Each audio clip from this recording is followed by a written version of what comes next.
नमस्कार, मैं doctor Prakriti Verma from Vardaan test tube baby centre Bilaspur.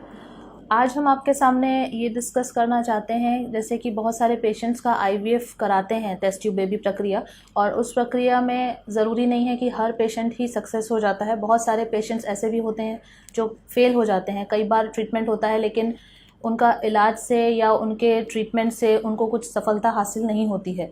तो उस केस में उसके क्या कारण हैं और उसको किस तरीके से हमको हैंडल करना चाहिए। तो सबसे पहले तो आईवीएफ के हमारे क्या कारण हो सकते हैं फेल होने के, हम उसके बारे में जानेंगे। इसमें सबसे मुख्य कारण रहता है कि जैसे बहुत सारे पेशेंट्स आते हैं हमारे पास और उनकी एज बहुत ज़्यादा होती है, जैसे कि 40 और 45 की एज के ग्रुप वाले पेशेंट्स होते हैं। उन पेशेंट्स में कई बार वो लोग 38, 39 इस एज ग्रुप के जो लोग रहते हैं, दैट इज़ पेरीमेनोपॉजल एज। हम उस एज पर जो पेशेंट्स आते हैं उनमें ज़्यादातर अंडे की क्वालिटी अच्छी नहीं होती, और क्वालिटी अच्छी नहीं होने के कारण उसमें फेल होने की संभावना होती है।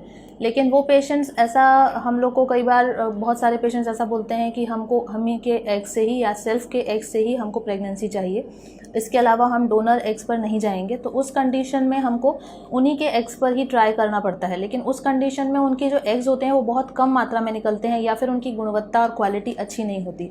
तो उस केस में ऐसा होता है कि हम अगर कम संख्या में हमारे को एग मिले तो हमारे पास कोई ऑप्शन नहीं रहता और हमको वही एग्स एम्ब्रियोज बना के ट्रांसफ़र करने पड़ते हैं। तो उस केस में ऐसा हो सकता है कई बार कि आईवीएफ फेल हो सकता है। दूसरा कारण है एंडोमेट्रियोसिस या चॉकलेट सिस्ट, जिसमें कि पेशेंट्स के अंडाशय में एग बनने की जो संख्या होती है वो कम हो जाती है और उसकी क्वालिटी भी ख़राब हो जाती है, क्योंकि उनके अंडाशय में गांठ बन जाती है। वो जो गांठ होती है वो खून की गांठ होती है और उसको ऑपरेट करके निकाला जा सकता है, लेकिन निकालने के बाद भी अंडाशय में दोबारा गांठ हो सकती है या फिर अंडाशय के जो अंडे हैं वो कम हो सकते हैं, बिकॉज उसमें जब हम निकालते हैं तो उसका बहुत सारा पार्ट ओवरी का निकल जाता है, और उस केस में उसके जो साथ में फॉलिकल्स होते हैं जिसको हम कहते हैं अंडे बनना, वो अंडे की जो संख्या है वो कम हो जाती है। तो ऐसे केसेस में भी अगर हम उनके खुद के एग से प्रेगनेंसी कराने की कोशिश करते हैं तो फेल होने के चांसेस ज़्यादा रहते हैं।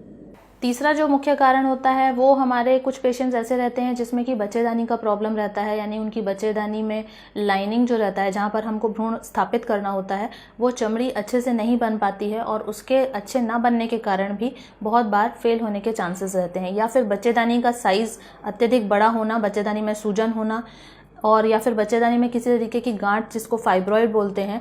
तो अगर कोई भी कॉम्प्लिकेशन बच्चेदानी के अंदर है तो उस कंडीशन में हमको आईवीएफ फेल होने के चांसेस ज़्यादा रहते हैं।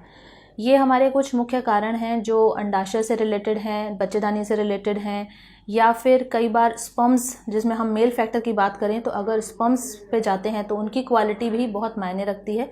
अगर किसी भी पेशेंट के स्पर्म्स में, यानी उसके हस्बैंड के स्पर्म्स में अगर क्वालिटी बहुत ख़राब है, बहुत कम संख्या में अगर स्पर्म्स हैं, लेकिन वो अगर डोनर पे नहीं जाना चाहते और बोलते हैं हमारे ही स्पर्म्स से या हमारे ही शुक्राणु से प्रेगनेंसी हमको करवानी है, तो उस कंडीशन में कई बार ऐसा होता है कि भ्रूण जो है उसका क्वालिटी अच्छा नहीं होता और उसके कारण उसके फेल होने की संभावना काफ़ी हद तक बढ़ जाती है। अब इसके फेल होने के बाद हमको क्या तरीके अपनाने चाहिए जिससे कि हम बार बार जो रिकरेंट फेलियर हो रहा है आईवीएफ का उससे बच सकें। तो सबसे पहले तो हमने जो बताया कि जो कारण है उन्हीं का निदान करना ज़रूरी है।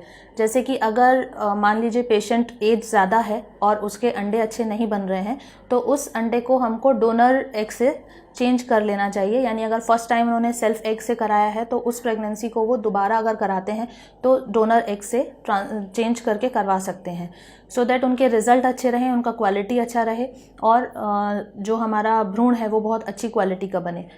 दूसरी चीज़ जैसे कि चॉकलेट सिस्ट जो बताया, चॉकलेट सिस्ट के लिए हमको अगर 5 सेंटीमीटर से बड़ा चॉकलेट सिस्ट है तो उसको पहले ऑपरेट कर लेना चाहिए और उसके बाद ही प्रेगनेंसी के लिए जाना चाहिए। लेकिन उस केस में भी अगर मान लीजिए फॉलिकल या अंडे बहुत कम बनते हैं तो हमको उसके लिए भी डोनर एग की ज़रूरत पड़ती है, तो हमको डोनर एग से ही प्रेगनेंसी करना चाहिए अगर पेशेंट उसके लिए राज़ी है तो ये दोनों कारण मेन कारण हैं। और उसके अलावा जो तीसरा कारण था बच्चेदानी का जो कारण है, इसके लिए हम बहुत ज़्यादा कुछ नहीं कर सकते, क्योंकि बच्चेदानी में ज़्यादा से ज़्यादा अगर कोई गांठ है तो हम उसको निकाल सकते हैं। अगर बच्चेदानी के अंदर कोई गांठ जा रही है जहाँ पर भ्रूण स्थापित करना है तो उस गांठ को हमको हिस्टोस्कोपिकली निकालना ज़्यादा ठीक रहता है, जिसको हम अंदर से दूरबीन डाल करके निकाल सकते हैं।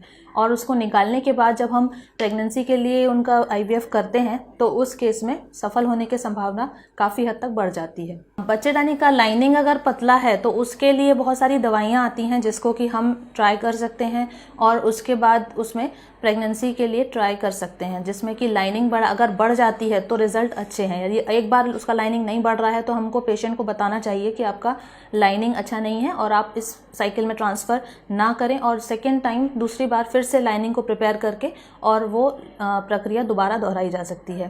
तो इससे हम कुछ हद तक दवाइयों के उपयोग से IVF के फेलियर को बचा सकते हैं। जैसे कई बार ऐसा भी होता है कि पेशेंट सारे तरीके आजमा लेता है और IVF फेल हो जाता है, फिर भी 3-4 बार साइकिल्स कराने के बाद भी उनका अगर IVF सक्सेस नहीं हो रहा है तो सबसे ज़्यादा इम्पॉर्टेंट होता है उनकी काउंसलिंग।